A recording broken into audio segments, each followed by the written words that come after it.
In 2014, the automotive world witnessed a seismic shift that would redefine performance forever. For decades, the supercar formula was simple: more cylinders and bigger turbos. But then came the Holy Trinity. Three manufacturers, Ferrari, McLaren, and Porsche, simultaneously released machines that blended internal combustion with cutting-edge electric technology. They didn't just break records, they invented the hypercar segment as we know it today. These weren't just fast cars, they were rolling laboratories designed to showcase the future of speed. Today, we look back at the LaFerrari, the McLaren P1, and the Porsche 918 Spyder to understand how they changed the landscape of performance, engineering, and collectability. This was the year 2014, where hybrid meant 900-plus horsepower, and the internal combustion engine found its ultimate partner in electricity. The LaFerrari was the only one of the three to stick with a massive V12 engine. Ferrari's engineers took a 6.3-liter naturally aspirated V12 and paired it with a Formula One-derived KERS system. The result? A staggering 950 horsepower and 664 pound-feet of torque. Unlike its rivals, the LaFerrari uses its electric motor to sharpen the throttle response and fill in the torque gaps of the high-revving V12, rather than offering a dedicated electric-only mode. It was limited to just 499 units, making it an instant icon of exclusivity. Driving a LaFerrari is an assault on the senses. The scream of the V12 at 9,000 RPM remains one of the most intoxicating sounds in automotive history. It represents the ultimate expression of Ferrari's racing DNA, translated for the road. While Ferrari went for soulful V12 power, McLaren opted for surgical precision. The P1 is a masterclass in aerodynamics and lightweight engineering. Powered by a 3.8-liter twin-turbo V8 and an electric motor, producing a combined 903 horsepower, the P1 was designed to be the quickest car on any circuit. Its most striking feature is the massive active rear wing that can extend up to 12 inches for maximum downforce, or flatten out in DRS mode for top speed runs. With only 375 units produced, it is the rarest of the Trinity. The P1 is famous for its iPOS button on the steering wheel, which delivers a sudden burst of electric power, mimicking the feel of an F1 car. It is a raw, demanding machine that rewards the bravest drivers. The Porsche 918 Spyder was the most technologically advanced of the group, featuring a sophisticated all-wheel drive system.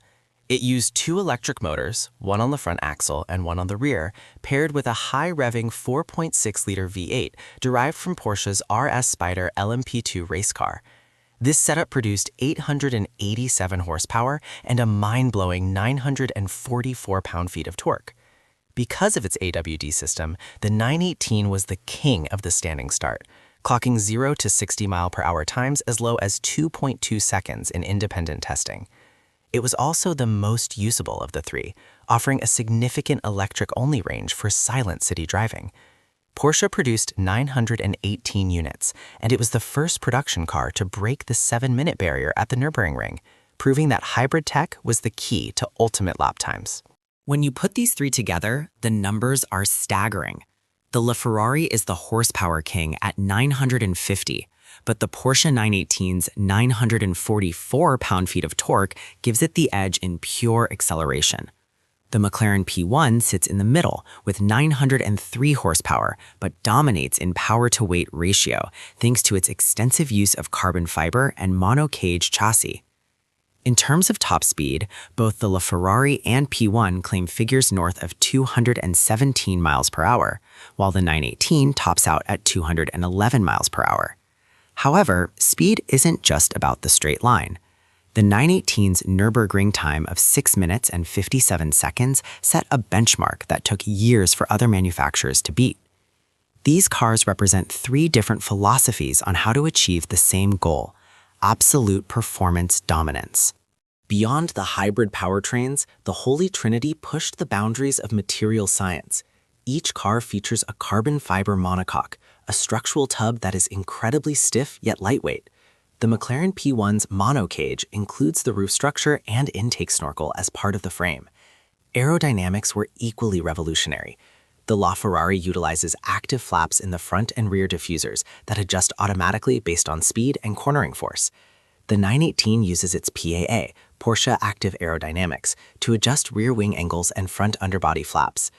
This focus on air management meant these cars could generate hundreds of kilograms of downforce, effectively sticking them to the road.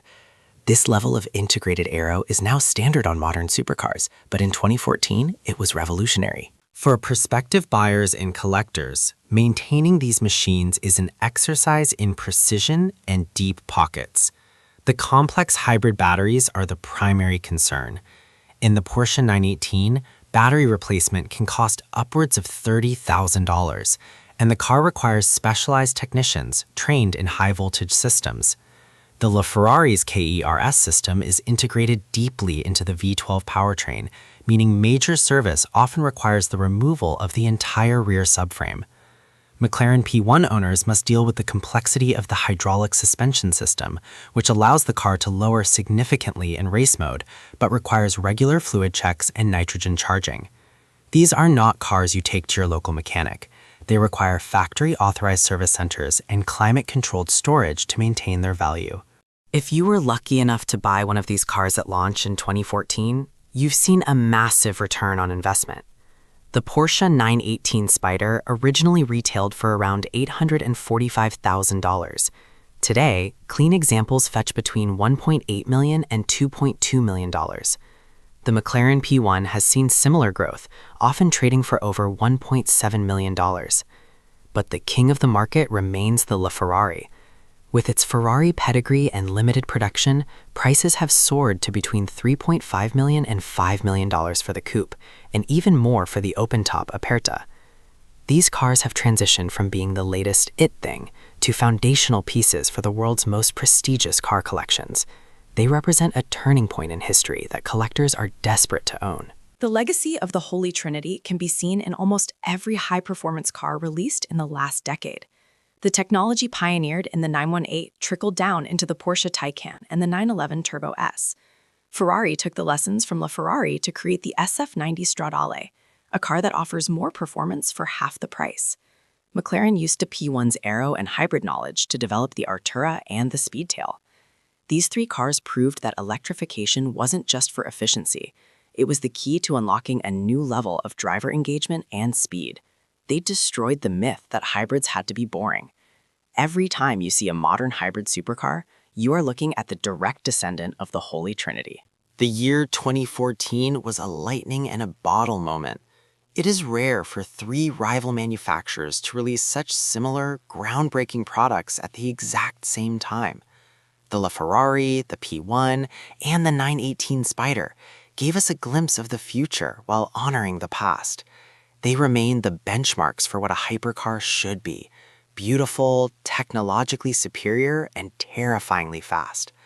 Whether you prefer the V12 scream of the Ferrari, the track-focused aggression of the McLaren, or the German precision of the Porsche, there is no denying their collective impact.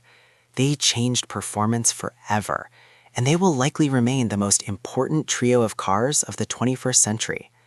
Thank you for joining us on this journey through the Holy Trinity of hypercars.